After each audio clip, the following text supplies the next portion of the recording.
Hey guys, welcome back to Optin influencers. आप सभी का फिर से स्वागत है आज के अपडेट में। और ये अपडेट होने वाली थोड़ी लंबी, थोड़ी ज़्यादा मज़ेदार, थोड़ी जायकेदार, थोड़ा बहुत ज़्यादा डेटा लेकर आया हूँ, थोड़ी ज़्यादा न्यूज़ लेकर आया हूँ। सब कुछ इसमें ज़्यादा से ज़्यादा है, सब कुछ एक वीडियो में कवर होने वाला है। बिटकॉइन का आने वाला टाइम फ्रेम, बिटकॉइन का जाने वाला टाइम फ्रेम जितना गया है। तो इस वीडियो को स्टार्ट करते हैं बिना कुछ देरी करे। सबसे पहले आपको अगर ये वीडियो इन्फॉर्मेशन दे जाती है अंत तक, तो ऐसे ही क्लोज करके नहीं चले जाना। नीचे सब्सक्राइब का बटन है, रेड कलर के बटन पे क्लिक करना और चैनल से जुड़ जाना। यहाँ पर जो डेटा मैं आपसे बताऊंगा, मुझे आई एम श्योर कि आप ये सब देखने के बाद ज़रूर सब्सक्राइब करोगे। वीडियो को भी लाइक करना और शेयर ज़रूर करना। अगर आप लोगों के कोई फ्रेंड्स हैं जो बिटकॉइन में पैसा लगाने का सोच रहे हैं, या फिर अभी नहीं लगाया है, या फिर कौन सा कॉइन उठाना है, सब यहाँ पे चर्चा करने वाले। थोड़ी बहुत लॉन्ग अपडेट होगी, पूरा देखना। 1.5x स्पीड कर देना, भले अगर मैं स्लो बोल रहा हूँ, बट देखना पूरा। सबसे पहले शुरुआत करेंगे हम लोग अपने वीकली चार्ट से। वीकली चार्ट्स को देखेंगे, लेकिन उससे पहले मैं आपको एक ट्वीट दिखाऊंगा अपना। ट्वीट ये था 5 दिन पहले, आई थिंक जनवरी 19 को था, 3 दिन पहले। We touch 39K update, what can we touch next? I set there exactly 37K but we haven't gone there. यानी 37K अभी तक हम लोग गए नहीं हैं, बट हाई थ्योरी बता रही थी कि 40K बॉटम हो सकता था, but 40K eventually break again हो गया। और इसकी वजह से हम लोग अभी करंटली जो बिटकॉइन का प्राइस चल रहा है वो चल रहा है around 38,761, which is not good for a short term period. ठीक, अभी नेक्स्ट एक और चीज़ मुझे आपको बतानी है। ये हमारा पुराना अपडेट जो बिटकॉइन का था, जो जनवरी 16 2020 को 2 को था, इसको देख लेते हैं। कैंडल बन रही है, ये क्लोज कहाँ पर होती है। चलिए इसके लिए हम लोग एक और चीज़ देख लेते हैं, बुलिंजर बैंड को भी देख लेते हैं। जो हमारा करंट बुलिंजर बैंड का बॉटम है वो 38,000 बता रहा है। यानी कि अगर पॉसिबल डिप होती भी है तो $38,000 तक हम लोग डिप कर सकते हैं। MA50 या फिर EMA20 हमें देखना चाहिए, जो कि बुल मार्केट हमारा सपोर्ट बैंड है। उससे ऊपर आने के लिए हमें, तो गैस अभी इसमें इसके बाद मैंने बुल मार्केट सपोर्ट बैंड की बात की, लेकिन ये जो बात मैंने अभी की है बुलिंजर बैंड के पॉसिबल डाउनसाइड वाली, ये जनवरी 16 को मैंने आपसे डिस्कस किया था। एक वन ऑफ द पॉसिबिलिटीज़ जो मैंने आपसे डिस्कस की थी। और करेंटली अभी बिटकॉइन पिछले कल बिटकॉइन ने हाई मारा था, ग्रीन मार्केट थी पूरी की पूरी। शाम के टाइम $43,000 बिटकॉइन चला गया था, और वहाँ से क्रैश होकर बिटकॉइन एग्जैक्टली 38,000 की रेंज में ही चल रहा है। 38,420 अभी गया एज ऑफ मेरे सामने, जितना गया है लोएस्ट। तो एक चीज़ तो यहाँ पर जो है एग्जैक्ट है, वो ये है कि बुल मार्केट का जो हमारा मोमेंटम था वो अभी गया हुआ है। अभी हमारे लिए सिर्फ इतना इम्पॉर्टेंट है कि हम बेयर मार्केट को कब तक कर सकते हैं हैंडल, कब तक नहीं कर पा रहे हैं। मेन्स जो है इसमें रिटेलर्स भरे हुए हैं। Retailers are the people that manipulate the market most often, because क्योंकि आप देखोगे वेल्स सब लोग बोला करते हैं, बट मोस्ट ऑफन ऐसा होता है कि जो रिटेलर्स होते हैं, जो लेवरेज ओपन करते हैं हाई और इतने सारे लिक्विडेशन इवेंट्स होते हैं, उनके पीछे जो मेन होते हैं वो रिटेलर्स होते हैं। रिटेलर्स जो बंदे हैं वो रिटेलर्स हम और आप हैं, कोई और नया नहीं है। रिटेलर्स हम और आप ही हैं जो अपने कॉइन्स को प्रॉफिट में बेचते हैं, सेल करते हैं, नीचे बाय करते हैं, टॉप बाय करते हैं। बेसिकली अभी हम लोग अगर बिटकॉइन की बात करें तो दिस वाज द लाइन, $39,000 की लाइन मैंने क्रॉस की थी, टच की थी, मैंने ड्रॉ की थी, सॉरी। एंड अभी फिलहाल हम लोग उसके जस्ट नीचे हैं। तो क्या आपका मानना है कि ये इससे नीचे क्लोजिंग होगी? क्या हम यहाँ नीचे आएंगे? अच्छा, एक और चीज़ मुझे आपसे डिस्कस करनी है इसके बीच की, कि बिटकॉइन अगर यहाँ होल्ड नहीं कर पाया मान लो, तो बिटकॉइन कहाँ जा सकता है। एक दूसरा जो हमारा मेन एरिया है वो यही है कि 32,000, ये जो 30,000 वाला ये जो बॉटम था हमारा समर का, मे बी हम अगर इसको होल्ड यहाँ पर नहीं कर पाते हैं तो हम नीचे आते हैं यहाँ पर, और यहाँ से हमें बाउंस करना चाहिए, क्योंकि इनफ वॉल्यूम वहाँ पर था, पिछली बार था। तो मे बी यहाँ पर ऑर्डर्स और भी लगे हुए हैं, बहुत ज़्यादा ऑर्डर्स लगे हुए हैं। अभी ऑर्डर्स की बात करूँ तो $37,000 पे भी काफ़ी ऑर्डर्स है, तो वहाँ से भी एक प्राइस मूवमेंट ऊपर की ओर हो सकता है। तो मेरा जो बेट रहेगा पर्सनली, वो बेट है मेरा यहाँ पर 30, इसका मिड ले लीजिए आप, $35,000 लगभग। और अगर वो नहीं होल्ड किया तो नीचे हम $30,000 $32,000 तक आ सकते हैं, जो कि हमारा समर के क्रैश में बॉटम वर्क किया था। फिलहाल मैं आप लोग को एक ज़रूर टिप दूंगा कि अपना लेवरेज पोजीशंस बिल्कुल मत खोलिएगा। ये मार्केट के शुरुआत में ही बोला था जब बेयर मार्केट स्टार्ट हुई थी। अभी करेंटली हम अगर देखें तो हमें कितने दिन हो गए हैं, ज़रा गिनना पड़ेगा यहाँ पर कितने वीक्स हो गए। 1 2 3 4 5 6 7 8 9 10 11 12 13 14, 14 वीक्स हमें लगे थे टोटल यहाँ पर बेयर मार्केट में, टॉप से अगर हम गिने यहाँ पर 1 2 3 4 5 6 7 8 9 10 11 एंड 11 वीक्स हमें हो गए हैं। तो क्या आपका मानना है कि कुछ हफ्ते और के बाद हमें अच्छा मूवमेंट देखने को मिलेगा? ये एक थ्योरी है, पॉसिबल थ्योरी जो मैं आपसे डिस्कस कर रहा हूँ वो ये है कि हम 1 2 3 4 5 हफ्ते में ऊपर की ओर होंगे, हम रिकवरी स्टार्ट कर रहे होंगे। ये मेरा एक पॉसिबल थ्योरी है जो मैं आपसे शेयर कर रहा हूँ। और दूसरी चीज़ क्या है, डेली टाइम फ्रेम में आप देखो तो ऑर्डर्स कहाँ पर आप देखोगे, वॉल्यूम कहाँ पर है, 36,000 37,000 पास बहुत सारा वॉल्यूम है। तो हो सकता है जो बॉटम है हमारा वही टच करके ऊपर की ओर चला जाए, लेकिन ऐसा नहीं होगा, क्योंकि अब मैं आपसे डिस्कस करूंगा सेकेंड थ्योरी जो कि मेरी कहती है वो ये है। स्टॉक मार्केट को देखिए आप, S&P फंड है और S&P में आया हुआ है भयंकर क्रैश। डेली में आप देखोगे तो क्रैश हुआ है, ठीक, और क्रैश हुआ है यहाँ पर 1 2 3 दिन से क्रैश हुआ है, ठीक, 3 4 5 आप ले लो, ऊपर से टॉप से हम काफ़ी नीचे हैं। तो S&P जो है क्रैश किया, यानी स्टॉक मार्केट जो हमारी है US की मेन और हमारी खुद की इंडिया के भी थोड़ा बहुत डिक्लाइन आया हुआ है, क्योंकि वहाँ की हिलेगी तो यहाँ की भी हिलेगी ही। तो ये एक चीज़ है। अभी एक चीज़ इंपॉर्टेंट जो आपसे बतानी है वो ये है, Americans are bracing for inflation and a market crash. ये सर्वे, इसमें 1200 अमेरिकन्स ने बोला कि इन्फ्लेशन जो है वो टॉप कंसर्न है उनका, and there will be a stock market in the next 5 years। तो will it be around this period कि अभी 2022 में स्टॉक मार्केट क्रैश आ जाएगा? हो सकता है। पहला रीज़न इसका क्या है? मेरे ख्याल से पहला रीज़न आप देखोगे, इन्फ्लेशन की रिपोर्ट्स अभी जो फेडरल रिजर्व ने निकाली थी कि इन्फ्लेशन उनका बहुत हाई है। अच्छा, मैं यूएस की स्टॉक मार्केट क्यों डिस्कस कर रहा हूँ? अगर आप इंडियंस भाई लोग पूछ रहे होगे कि आप यूएस की क्यों करो, बेसिकली यूएस की इंपॉर्टेंट होती है, इतनी इंपॉर्टेंट कि वो सारी मार्केट्स को लेके डूब सकती है, इवन हमारी क्रिप्टो मार्केट्स को भी, अगर स्टॉक मार्केट में वहाँ के क्रैश आता है। तो फेडरल रिजर्व ने इन्फ्लेशन की रिपोर्ट्स निकाली थी। इन्फ्लेशन पिछले 12 महीनों में उतना हाई हुआ जितना शायद उससे भी पहले 10-20 साल में नहीं हुआ था। तो बेसिकली इतना हाई इन्फ्लेशन ये बताता है कि बिटकॉइन की कितनी ज़्यादा नीड है, बट ये इन्फ्लेशन ये भी बताता है कि लोगों का कैश, लोगों का गवर्नमेंट्स पे भरोसा उठेगा, लोगों का स्टॉक्स वगैरह से भरोसा उठेगा, वो लोग अपना पैसा वहाँ से निकालेंगे। जब वहाँ निकालेंगे तो शॉर्टर टर्म में मार्केट क्रैश होगी, स्टॉक मार्केट, और वो क्रैश होगी तो हमारा उससे इम्पैक्ट पड़ेगा हमारे बिटकॉइन पे भी। हमारा बिटकॉइन भी फिलहाल अभी कोई अलग एसेट नहीं हुआ है जो स्टॉक मार्केट से अलग चले। वहाँ पे क्रैश आता है तो यहाँ पे भी क्रैश आता ही आता है, ठीक, क्योंकि ये हाई रिस्की और हाई रिटर्न एसेट है। नेक्स्ट बात करें तो ग्लोबल मार्केट क्रैश की, यहाँ पर एक और न्यूज़ आई थी कि जो हमारा सेंसेक्स निफ्टी है वो भी sharply lower drag by losses in Infosys, HDFC bank ने काफ़ी लॉसेस दिए हैं। और एक और सीन है, याहू ने एक आर्टिकल डाला था कल, 2 warning science that a stock market crash could be just around the corner. इसमें 2 रीज़न बताए गए हैं। एक तो इन्फ्लेशन जो कि 7% बढ़ा है ईयरली सिंस 1982, एंड अगर हम नीचे आए तो कोविड को भी लोग बोल रहे हैं कि कोविड भी एक ड्राइविंग फैक्टर हो सकता है स्टॉक मार्केट क्रैश का।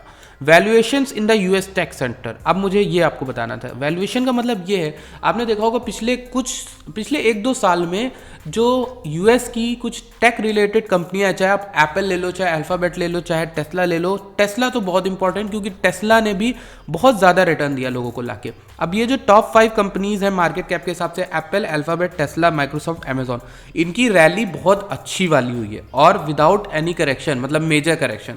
तो इस ह्यूज प्रॉफिट का एक करेक्शन जितने भी एनालिस्ट हैं, इकोनॉमिस्ट हैं, जितने भी बड़े बड़े लोग हैं, वो एक एक्सपेक्ट कर रहे हैं कि टेक स्टॉक सेक्टर जो है काफ़ी ज़्यादा, बहुत ज़्यादा ऊपर चला गया है। तो इतना ऊपर होने के बाद हमेशा एक ये वो होता है कि एक साइन होता है, वार्निंग की, एक स्टॉक मार्केट क्रैश जो है वो नियर द कॉर्नर है। क्यों?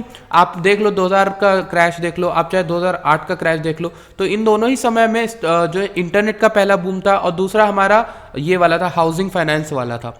तो बेसिकली जो इंटरनेट वाला बूम था उसमें भी जो है tech stocks, internet bubble create हुआ था, जिसमें सब हर कोई इंटरनेट स्टार्टअप कर रहा था, इंटरनेट सब कर रहे थे और हर कोई चाहता था कि वो मिलियंस बिलियंस बनाए। तो बेसिकली ये एक साइन था उस समय का। अभी फिलहाल क्या अभी भी हमारे पिछले एक डेकेड में तो हम देख सकते हैं 2000 में एक क्रैश आया था, 1999 से 2000 में एक क्रैश आया था, फिर अगले डेकेड में आया क्रैश हमारा 2008 के पास। तो नेक्स्ट क्रैश जो है वो आया नहीं है उतना मेजर क्रैश। पिछले 10 सालों में, आई थिंक सो, जितना मैं जानता हूँ। वैसे मैं स्टॉक मार्केट को उतना ट्रेड करता नहीं हूँ, बट मेरे ख्याल से पिछले 10 साल में उतना बड़ा कोई क्रैश आया नहीं है। और ये एक सीन ये बताता है कि maybe we are getting ready for it again. और आप देखोगे ये 2021 से लेकर 2022 तक का क्रैश है, ये कोविड के नए वेरिएंट की वजह से हुआ। और अब अगर आप नीचे आओ तो आप देखोगे ये 2020 का चार्ट है, और यहाँ पे एक क्रैश हमको देखने को मिला था यहाँ अप्रैल में कोविड की वजह से एक हल्का सा क्रैश देखने को मिला था, उतना बड़ा क्रैश नहीं था, आई थिंक सो। एंड 2008 का जो क्रैश था हमारा, ये हमारा 2000 का क्रैश था, ये काफ़ी नीचे आया था, हमारा। अगर हम इसको कंपेयर करके देखें तो ये हमारा यहाँ से यहाँ तक आ गया, 50% लगभग चला गया था। बेसिकली बहुत भयंकर क्रैश था। अगर स्टॉक मार्केट आपको ऐसा क्रैश ला के देता है तो भैया बहुत खतरनाक, 51% का क्रैश, ओफो, and that is something concerning. और अगर यहाँ से देखें हम लोग ये वाला क्रैश, तो दैट वाज 32%, थोड़ा बहुत कम हुआ with increasing market valuation, but again हम उतना बड़ा क्रैश अभी देखा नहीं है। तो बेसिकली एक कोविड को छोड़ के हमें कोई क्रैश नहीं देखने को मिला है, and Covid might be the driving factor कि हम यहाँ तक क्रैश कर सकते हैं या फिर नीचे आ जाएं थोड़ा बहुत। तो फिलहाल चलते हैं हम लोग अपने टॉपिक के ऊपर, जो कि हमारा है बिटकॉइन की बात करते हैं। बेसिकली बिटकॉइन $38,000 को होल्ड करता है, नहीं करता है, देखना बहुत इंपॉर्टेंट है। हमारे वीकली चार्ट में अगर हम जाके देखें, इस चार्ट में ही हमें पता चलेगा मेन हो क्या रहा है। तो आप देखोगे कि ये हमारा वीकली बुलिंजर बैंड के बॉटम को टच करने आ रहा है। पॉसिबल डाउनसाइड टिल 37,800 यहाँ पर लिखा हुआ था पहले से, एंड उसका वेट हम लोग बहुत बेसब्री से भी कर रहे थे। अगर मैं आपको पर्सनली बताऊं तो यहाँ पर ऑप्टिन इन्फ्लुएंसर टेलीग्राम पे भी मैंने आपको एक तरह की वार्निंग दी है, एंड ऑप्टिन वर्स में मैंने जो हमारे मेंबर्स हैं उनको भी मैंने यहाँ पर टाइम से बता के रखा था। तो बेसिकली आप देखो यहाँ बुलिंजर का नीचे वाला जो हमारा बैंड है वो अब बता रहा है 36,194। तो क्या हम लोग उतना नीचे आएंगे? मे बी, बट वीकली में एक सपोर्ट एरिया हमारा ये वाला ज़रूर दिख रहा है मुझे, ये वाला कैन एक्ट 37,000 के आसपास बहुत सारे ऑर्डर लगे हैं। तो मुझे ये देखना है कि $37,000 के आसपास प्राइस अगर नीचे आता है तो कैसे एक्ट करेगा। $37,000 एक इम्पॉर्टेंट लेवल है, क्योंकि वहाँ पर ऑर्डर्स लगे हुए हैं बहुत सारे। 37 हो गया, 40 हो गया, 43 हो गया, इन सब पे ऑर्डर्स लगे हुए हैं। चाहे आप सेलिंग देख लो, चाहे बाइंग देख लो, नीचे से बाइंग के ऑर्डर्स यहाँ पर लगे हुए हैं 37 पे। तो प्राइस कैसा बिहेव करता है देखना बहुत इंपॉर्टेंट होगा। अगर आप चाहते हो कि हम अभी भी पोटेंशियली बुल मार्केट में रहें, तो आपको एक चीज़ ध्यान देनी होगी, बुल मार्केट या फिर up trend is something like higher highs बनते हैं उसमें। हायर हाइज का मतलब ये है कि अगर हमने बॉटम ये टच किया था ये समर्स में, तो हम इसी के ऊपर हमारा जो इस बार वाला ये जो क्रैश हो रहा है, इस क्रैश में हम 30 तक ना जाएं। अगर 30 तक हम जाते हैं, वहाँ से ऊपर उठना लेस चांसेस रेदर देन अगर हम 35, 37 से ऊपर चले जाएं, तो हमारे लिए एक अप ट्रेंड बोला जाएगा, क्योंकि हायर हाई हमारे बन जाएंगे। तो एक तो ये थ्योरी है छोटी मोटी, वो ये कहती है कि 37 से हमें ऊपर चले जाना चाहिए। एक थ्योरी जो मैंने आपको बताई वो ये है कि यहाँ से हम नीचे आ सकते हैं $30,000 तक या 37। तो दोनों ही इशारों में मेरा जो बेट है वो 35 से $37,000 पे है, अगर आज की क्लोजिंग ने ऊपर नहीं खींच लिया $40,000 पे। ठीक, अब मैं ऊपर की भी बात कर लेता हूँ। अभी तक सिर्फ हम लोग नीचे की बात कर रहे थे कि ऊपर नीचे क्या होगा। तो 42,000 पे तो अच्छा खासा वॉल्यूम वैसे भी है, पर मेन चीज़ ये है कि अगर हम इसको होल्ड नहीं कर पाए, आज या कल में ऊपर नहीं उठ पाए, ये जो वीकली है हमारा, ये वीक की क्लोजिंग ऊपर नहीं हुई 40 के, तो हमारे लिए एक कंसर्निंग हो जाता है इशू, क्योंकि विक जो है वो इतनी मायने नहीं रखती। अगर आप बताओ क्लोजिंग से, तो जो कैंडल की क्लोजिंग है, इस हफ्ते की क्लोजिंग वो $40,000 के ऊपर होनी ही चाहिए, किसी भी हाल में होनी चाहिए। बहुत बहुत इंपॉर्टेंट क्रूशियल चीज़ है ये, और आपको पता होनी चाहिए कि 40,000 हमारे लिए बहुत इंपॉर्टेंट लेवल है। 39,000 38,000 तक का विक जाते हैं, 37,000 भी जा सकते हैं, जाने को 35,000 भी जाएं, पर इवेंचुअली हमें होल्ड करना है $40,000 का लेवल, और उस लेवल को होल्ड करके हम ये कह सकते हैं कि हाँ भाई सक्सेसफुली अभी मोमेंटम है, बुल्स के हाथ में चीज़ें हैं, बुल्स अभी भी इसको ऊपर ले जा सकते हैं, अभी भी पोटेंशियल है। फिलहाल जो चार्ट है I think a little bit bearish लग रहा है। अगर मुझसे ओवरऑल कोई पूछे to sum it up everything, तो a little bit bearish in a shorter term, but bullish in the longer term and very much bullish in the longer term. Like क्योंकि आप देखोगे कि जो ड्राइविंग फैक्टर्स हैं वो हमारा कोविड है, दूसरा हमारा हो गया इन्फ्लेशन हो गया, और स्टॉक मार्केट क्रैश हो गया। ये सब रीज़न एक्सटर्नल रीजंस हैं, कोई भी ऐसा रीज़न नहीं जो बिटकॉइन को हमें बता दे कि ख़राब है, बिटकॉइन में कोई न्यूज़ आई है या बिटकॉइन या क्रिप्टो मार्केट में एज अ होल कुछ दिक्कत है। तो बेसिकली एक तो ये चीज़ है जो आपको ध्यान रखनी चाहिए कि बिटकॉइन जब कोई स्टॉक में या फिर कोई एसेट में कोई खराबी या फिर उसकी खराब न्यूज़ ना है और वो क्रैश कर रहा हो, तो उसको पिक करना सबसे ज़्यादा अच्छा होता है, क्योंकि ये वॉरेन बुफे की स्ट्रैटेजी है। इट्स बेटर टू, मतलब आपको फियर मार्केट में ज़्यादा फ़ायदा उठाना चाहिए, अपॉर्चुनिटीज़ मिलती हैं जब सबको, everyone is fear B greedy. तो ये एक उनका प्रिंसिपल है और यही आपको भी उठाना चाहिए। फिलहाल एक और चीज़ मुझे आपसे डिस्कस करनी थी, वो थी लिक्विडेशंस।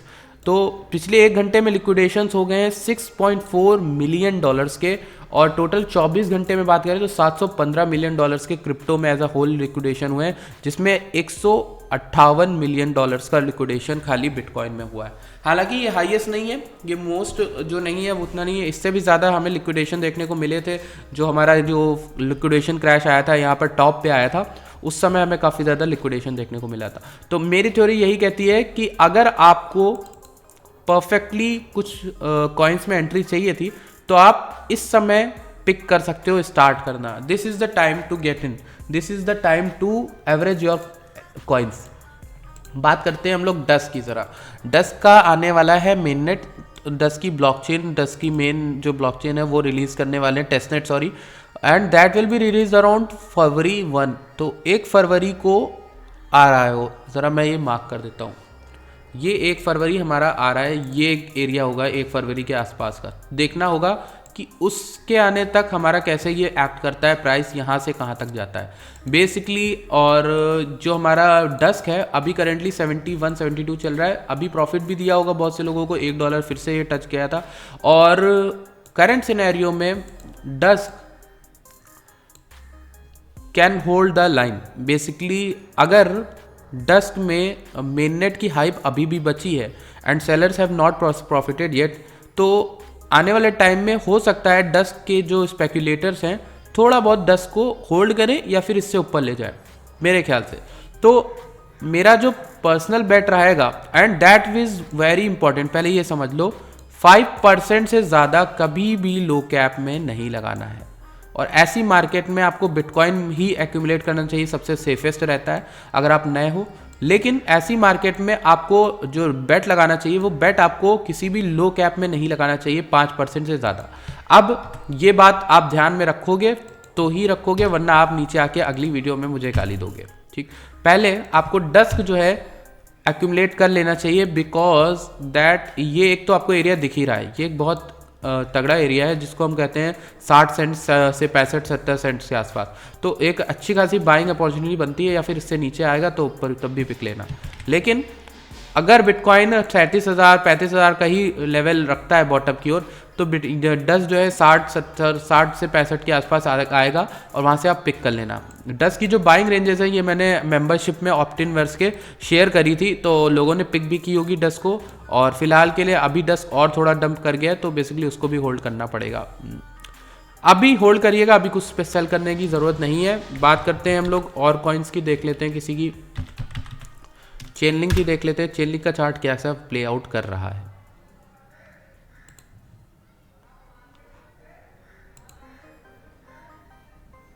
चेनलिंक की बात करें तो चेनलिंक हमारा इज काइंड ऑफ बहुत ज़्यादा अंडररेटेड, बहुत ज़्यादा अंडर वैल्यूड, बहुत ज़्यादा डंप है। एंड चेनलिंक मैंने क्यों खोला, सिर्फ स्पेशली चेनलिंक ही क्यों खोला, because Chainlink is the one coin that can be bought during this dip और that can be accumulated more and more. Chainlink आपको पता है, चेनलिंक बहुत ही स्ट्रॉन्ग प्रोजेक्ट है, इसके ऊपर मैंने एक्सप्लेनर वीडियो अपने चैनल पे डाली हुई है। और चेनलिंक की बात खास ये है कि ओरेकल बेस्ड है और अपनी तरह का फर्स्ट मूवर था और डीफाई में टॉप पे आता है, और बहुत सी जगहों पे ये चेनलिंक जो है उसको ओजी माना जाता है, ओजी यानी कि oldest one of the best तो चेनलिंक की सर्विसेज प्रोवाइड करा रहा है। Most of the crypto projects को चेनलिंक अपनी सर्विसेज ज़रूर कहीं ना कहीं किसी ना किसी तरीके से प्रोवाइड करा ही रहा है। चेनलिंक ऐसा कॉइन है जिसका रेजिस्टेंस 26 के आसपास है, आई थिंक 26-25 के आसपास आपको दिख ही रहा होगा, और हमें चेन लिंक अगर एक्यूमुलेट करना है तो चेन लिंक आपको बहुत ही ज़्यादा अंडर वैल्यूड पॉइंट पे मिल रहा है। चेन लिंक्स की बात से याद आया कि पोल्का डॉट भी एक ऐसा कॉइन है जिसको आप एक्यूमुलेट कर सकते हो, वो भी बहुत ज़्यादा डिप में आपको मिल रहा है। डॉट की अगर बात कर लें तो डॉट का चार्ट खोलना पड़ेगा। ये हमारा डॉट है, डॉट भी काफ़ी ज़्यादा नीचे आ गया है और एक डाउन ट्रेंड या फिर फॉलिंग वेज की तरह एक्ट कर रहा है, जो कि अभी नीचे हमको लेके आ रही है। तो डॉट के बारे में मैंने आपको 2 रेंजेस बताए थे। पहला तो लाइन ये वाला बताया था जहाँ पे अभी जस्ट आया है डॉट, और ये लाइन मैंने आपको पहले बता दी थी टाइम्स रहते ही। तो डॉट को पिक करना है अगर आपको तो 22 वाला लेवल तो अच्छा है ही, ये लेवल जहाँ पे है वो भी अच्छा है। डॉट की वेट कर सकते हो आप ये वाली एंट्री का 16, 17, 18 या फिर जो भी मानो, पर उस रेंज में ये आ जाएगा अगर मार्केट क्रैश होती है यहाँ से। तो 18, 16, 17 यहाँ तक मार्केट आ सकती है, तो फिर हमारा आराम से डॉट देखने को मिलेगा। डॉट भी एक्यूमुलेट करना कोई बेवकूफ़ी वाला काम नहीं होगा, बहुत अच्छा काम होगा।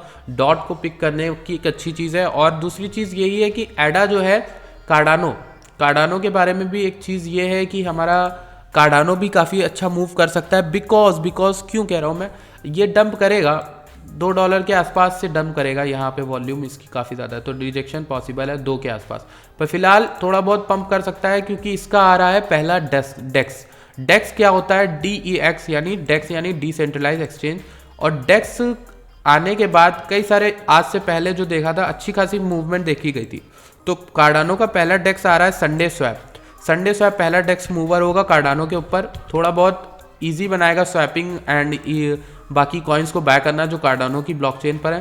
तो ये एक चीज़ अच्छी होगी देखने के लिए। करंटली जो लेवल पे कार्डानो बैठा है वो बहुत बढ़िया सपोर्ट है, अगर ये टूट जाता है तो कार्डानो बहुत नीचे आ सकता है, बहुत ज़्यादा नीचे आ सकता है। एंड कई लोग ये भी कहते हैं कार्डानो के हेटर कि ये ओवर वैल्यूड है, बहुत ज़्यादा ओवर वैल्यूड है, इसको इतना टॉप पे नहीं होना चाहिए।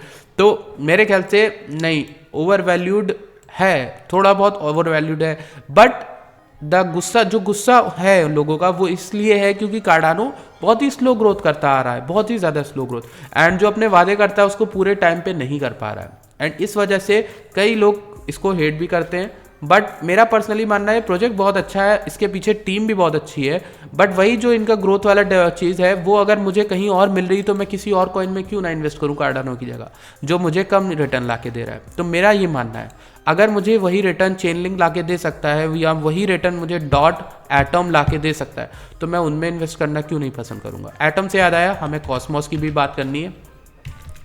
कॉस्मोस की बात करें तो बेसिकली कॉस्मोस, लेट मी सी, ये कॉस्मोस है हमारा। कॉस्मोस बहुत बढ़िया, कॉस्मोस हमने आपको पिक करवाया था नीचे जब ये आया था $20-22 तब।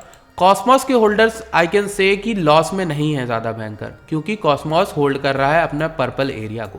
पर्पल एरिया मैंने आपको बाइंग के लिए बताया था, कॉस्मोस अभी होल्ड कर रहा है। भाई ये टूटना नहीं चाहिए क्योंकि टूटेगा तो बेसिकली नीचे आ जाएगा। मैंने आपको कॉस्मोस का जो मेन बताया था वो ये बताया था कि यहाँ से ये ऊपर की ओर जा सकता है एक और बार, और आई थिंक ऊपर गया भी है, आई थिंक ये ऊपर गया है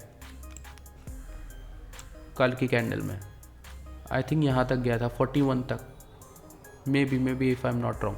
तो बेसिकली कार्डानो को, सॉरी एटम का, कॉस्मोस की बात कर रहे हैं तो मेन जो जगह है हमारी वो येलो रेंज है, वो है 44 के ऊपर। 44 के ऊपर जाने के बाद जो कॉस्मोस है हमारा वो ऊपर की ओर अच्छी खासी रैली करेगा if market conditions remain stable, या फिर बिटकॉइन ऊपर की ओर यहाँ से जाता है क्योंकि इसकी तो पूरी चांसेस बन जाएंगी ऊपर जाने की। फिलहाल लॉसेस के मामले में बात करें तो ये एक लाइन जो मैंने ड्रॉ की वो अभी भी होल्ड करनी चाहिए $32 से $31 के आसपास, और देखना यह है कि यहाँ पर कहाँ पे होल्ड करता है एटम। अगर कॉस्मोस मोमेंटम को होल्ड कर पाता है, जितने भी बुलिश लोग हैं वो इसको होल्ड करते हैं तो अच्छी चीज़ है। अच्छा, इसको लेकर एक और चीज़ मुझे आपको बतानी, क्यों कॉस्मोस जो है मैं उस पर बुलिश हूँ, बिकॉज कॉस्मोस दे रहा है बहुत सारे एयर ड्रॉप प्रोग्राम्स। अब एयर ड्रॉप के लिए आपको करने पड़ेंगे अपने एटम को स्टेक। एटम को स्टेक करोगे तो आपका आ जाएगा सप्लाई शॉक इन अ सर्कुलेटिंग, या फिर आप कह सकते हो ट्रेडेबल एटम में, यानी जितने एटम ट्रेड हो रहे हैं वो कम हो जाएंगे क्योंकि लोग अपना स्टेक करा रहे होंगे। तो बेसिकली उसकी वजह से भी एक प्राइस अच्छा ऊपर जा सकता है, ये मेरा एक मानना है। तो बिटकॉइन की अपडेट जो है आई होप आपको समझ में आ गई होगी। अभी हम लोग सामने ही अपने देख रहे हैं बिटकॉइन 38,000 के लेवल को रोक रहा है, पर फिर भी सतर्क रहने से अच्छा और कुछ नहीं है। बेसिकली आपको देखना है कि इस वीक की क्लोजिंग 40,000 से ऊपर ही हो जाए हमारी, तो अच्छी बात है। एंड इन केस हम नीचे आते हैं, इन केस हम बेयर मार्केट में आते हैं, तो 30 वाला लेवल हमें होल्ड करना चाहिए, बिकॉज अगर चीज़ें उससे नीचे गई तो फिर ऐसा हो जाएगा कि मतलब बहुत भयानक हो जाएगा। तो अगर हमें यही चाहिए कि जितने भी लोग हैं, गवर्नमेंट्स हैं या फिर देश हैं जितने भी, वो कोविड को सही से मतलब हैंडल करें इस सिचुएशन को, क्योंकि मार्केट्स में काफ़ी बड़ा असर पड़ेगा। और अगर सही से कंडीशंस नहीं देखी गई या फिर कोविड का आउटब्रेक फिर से हुआ, और तो हमें काफ़ी बड़ा देखने को मिलेगा क्रैश, और इस बार शायद होल्ड ना करें हम। और यही थी अपडेट, बेसिकली बड़ी हो गई, काफ़ी लंबी हो गई, बट मैंने आई होप आपको सब कुछ शेयर किया। Thank you so much for watching this video. आप अभी तक अगर हमारे टेलीग्राम पे नहीं जुड़े हो तो मेक श्योर करें कि आप टेलीग्राम पे जुड़ जाओ। हमने आपको वहाँ पर बहुत सारे इंपॉर्टेंट अपडेट्स दिए हैं और आगे भी देते रहेंगे। और यार बस चैनल को सब्सक्राइब करना। मिलते हैं आपसे नेक्स्ट वीडियो में। Thank you so much for watching this video.